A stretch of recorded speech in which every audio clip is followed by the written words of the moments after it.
Olá, meu irmão e minha irmã, eu sou o Padre Marcelo da Diocese de Taubaté. Hoje é dia 3 de janeiro. Vamos lembrar o que nós ouvimos ontem na missa, quando celebrávamos a festa da Epifania do Senhor. A palavra Epifania significa literalmente manifestação, e nós celebramos nesse dia a manifestação pública de Jesus, ainda criança, o Verbo encarnado, para todas as nações. Ele que brilhou como luz para todos, representados nos Reis Magos. Nessa reflexão, vamos falar sobre de que modo Jesus quer se manifestar às pessoas das mais diversas culturas e religiões e qual é a nossa missão de cristão nessa manifestação. Bora refletir.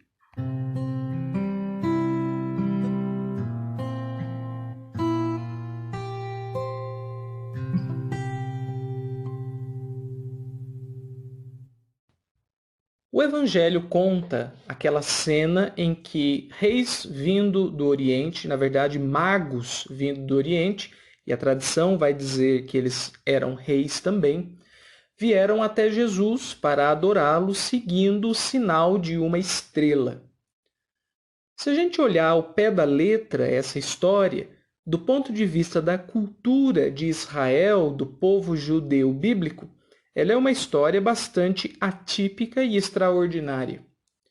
Vejamos algumas razões. Primeiro, quem esperava a vinda de um Messias, de um Salvador, eram os judeus. Quem tinham as Escrituras, no caso lá, o Pentateuco, os profetas, os Salmos, que indicavam e renovavam essa esperança da vinda de um enviado de Deus, eram os judeus, era a tradição de Israel. Quem cultuava o Deus único no templo eram os judeus. E aqueles homens, os magos vindo do Oriente, eles, primeiro, não eram da tradição judaica, não conheciam as leis, as histórias, as narrativas dos judeus, não pertenciam a nenhuma classe ou casta religiosa ou a alguma família de sangue judaico, eram provavelmente de outra religião, na verdade, com certeza eram de outra religião e provavelmente eram magos persas, provavelmente, segundo algumas pesquisas históricas, que, sem nenhuma referência dos textos bíblicos, nem de uma cultura israelita, nem de uma pertença familiar, chegaram até Jesus pela sua própria cultura, religião e tradição. Isso é impressionante, porque o que nós vemos é como podem os homens chegarem de um lugar completamente distinto a outro lugar diferente absurdamente do seu primeiro, do seu ponto de partida, da sua origem. Como é que pode X levar a Y? Como é que pode o amarelo levar ao azul? Há aqui, então, uma verdadeira transição, uma rota de uma mudança brusca. E isso foi através de um sinal percebido, que é o sinal da estrela. Então, entre essas duas culturas, a dos magos e a dos israelitas, entre as duas religiões, a dos pagãos, porque os magos vindo do Oriente eram ligados ao paganismo, não eram judeus, não eram fiéis do judaísmo, para chegarem então a essa cultura judaica dos filhos de Abraão. O que faz a ponte desses dois extremos é o mistério de uma estrela. Eles dizem, quando chegam até o palácio, que eles vieram seguindo a estrela para adorar o Salvador. Foi aquela confusão no palácio e consultando os sábios e os entendidos nos escritos para saber que história era aquela que estava acontecendo.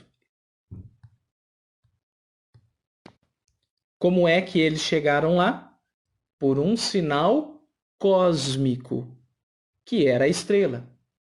Consultando os seus próprios textos, na linha da sua própria tradição e movidos, inclusive, pela sua história religiosa, que não tinha nada a ver com Israel. O que nós vemos aí? Bem, vemos aqui duas grandes coisas. Primeiro, como Deus pode usar de sinais, de culturas e de tradições completamente diferentes da tradição judaico-cristã, que é a nossa, para fazer chegar em Jesus na tradição judaico-cristã. Mais do que chegar numa tradição, numa cultura, mas chegar em Jesus. E ao conhecer Jesus, alterar a rota, a vida das pessoas, que foi o que aconteceu com aqueles reis magos, porque depois que eles chegaram a Jesus, eles voltaram por outro caminho.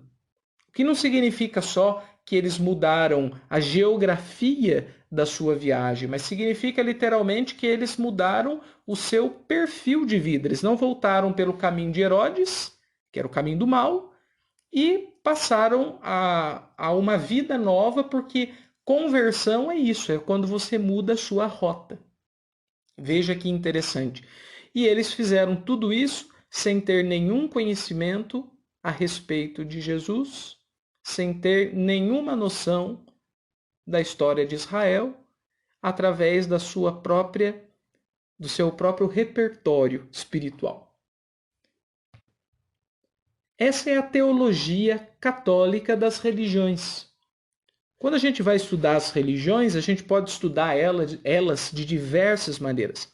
A gente pode estudá-las do ponto de vista filosófico, tentando compreender as ideias que elas trazem, as mentalidades, as ideologias. A gente pode estudar as religiões do ponto de vista sociológico, histórico, para entender a sua formação, a sua origem, as suas configurações de poder, a hierarquia. A gente pode estudar as religiões do ponto de vista científico, por exemplo, da psicologia, da religião, quando a gente tenta entender o fenômeno religioso enquanto um fenômeno da mente. Mas a gente estuda, predominantemente nas religiões, estudamos as religiões a partir do seu próprio mistério, e nós chamamos isso de teologia. A teologia é a religião que reflete a si mesma, que se dobra sobre si, que se observa no espelho, sempre à escuta do mistério. Então, o que difere aqui os modos de estudar as religiões, na verdade, é o como você olha para a religião. Pode ser cientificamente, filosoficamente, e a teologia olha com os olhos do mistério, com os olhos dos conteúdos de fé, para pensar a si própria, se amadurecer, se criticar e avançar. Veja, na teologia católica das religiões, ou seja, no nosso modo de fé de entender as religiões, as outras religiões, nós pensamos mais ou menos nós pensamos exatamente nesse esquema dos reis magos. Nós acreditamos e visualizamos isso historicamente, conceitualmente, biblicamente. Nós visualizamos essa possibilidade de que Deus use as outras culturas e tradições para fazerem as pessoas conhecerem a Jesus de Nazaré, que nós professamos é o Filho de Deus. Então, veja, quantos de nós não nascemos em outras religiões ou em famílias de outras religiões e depois nos tornamos cristãos? Ou então na nossa família tem alguém que não é cristão, que não é católico. Ou então um amigo ou uma amiga nossa da escola ou do serviço que também não professam a mesma fé que nós. O que acontece nesse caso? A gente procura conviver da melhor maneira possível por duas grandes razões. Primeiramente, uma razão de ordem humana, ética, porque todas as pessoas merecem respeito, todas têm dignidade, e também por uma razão religiosa, porque Jesus veio para todos, então o cristão também deve ir a todos. A gente não vai só aos que são do clube do Bolinha ou da turma da Luluzinha. Nós vamos a todos, porque Jesus veio inclusive para os pagãos.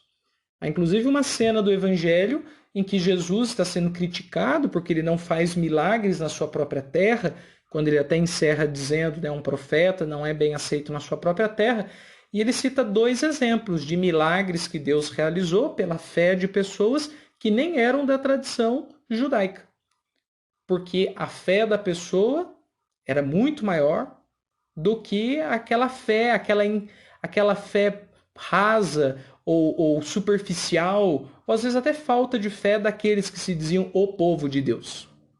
Então Deus consegue usar outras estruturas religiosas, ideias, mentalidades, para fazer as pessoas aos poucos irem conhecendo o grande mistério, que é o mistério da Santíssima Trindade, da vida nova, da santificação, e tudo isso assim se converge, se compacta em Jesus Cristo. Então, em termos bem resumidos, eu diria assim, que para nós católicos, as outras religiões não são más, necessariamente más, só porque é outra religião é má. Bem, a menos que seja uma religião que professe o mal. Então, por exemplo, aquelas pessoas que prestam culto ao maligno, explicitamente cultuando o mal. Aí, realmente, aquela religião é perigosa do ponto de vista espiritual e até dos relacionamentos entre as pessoas, porque ela está alimentando uma força que não é uma força do sagrado, mas é uma força demoníaca mesmo.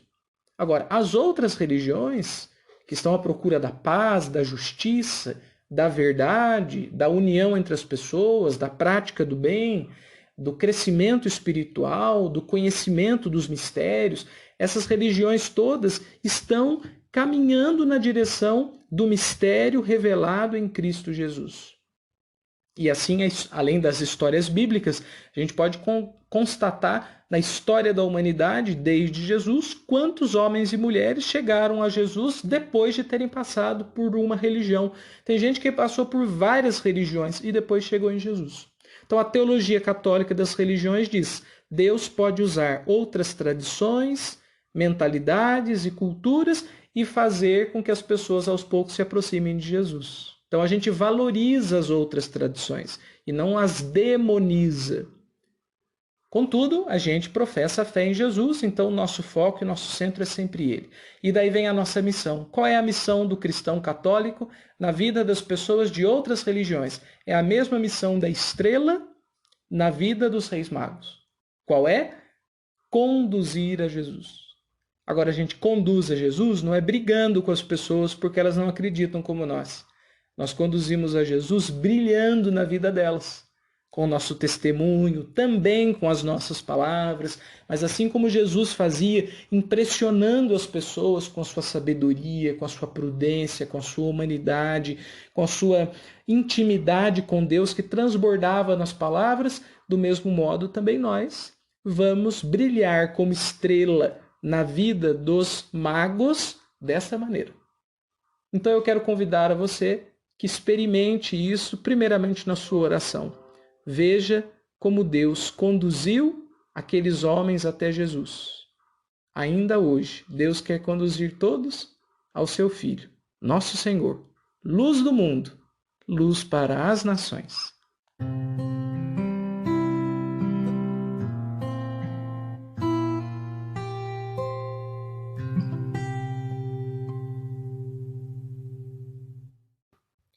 Nós estamos começando mais uma semana. Eu gostaria de convidar você ao seguinte exercício. Se você conhece pessoas que são de outras religiões na sua família, no seu círculo de amizades, se você encontrar com pessoas de outras tradições e outras culturas, acolha a elas, respeite-as. Claro, tem algumas pessoas que nem querem conversar, tem outras que só vão querer debater para fazer confusão. Nesses casos, seria melhor realmente evitar o pior. É melhor não ficar arrumando caso. Porém, se a pessoa está disposta a conversar, a pessoa tem uma abertura do coração, se você tiver chance com a sua palavra, com o seu testemunho, brilhe como a estrela na vida daquelas pessoas. Talvez você seja o único evangelho que ela vai conseguir ler. Essa frase é de São Francisco de Assis. Talvez nós sejamos o único evangelho que muitas pessoas vão ler. É preciso testemunhar o evangelho com a nossa vida. Uma boa semana para você e até semana que vem com mais um Ontem na Missa. Deus abençoe. Até logo, pessoal.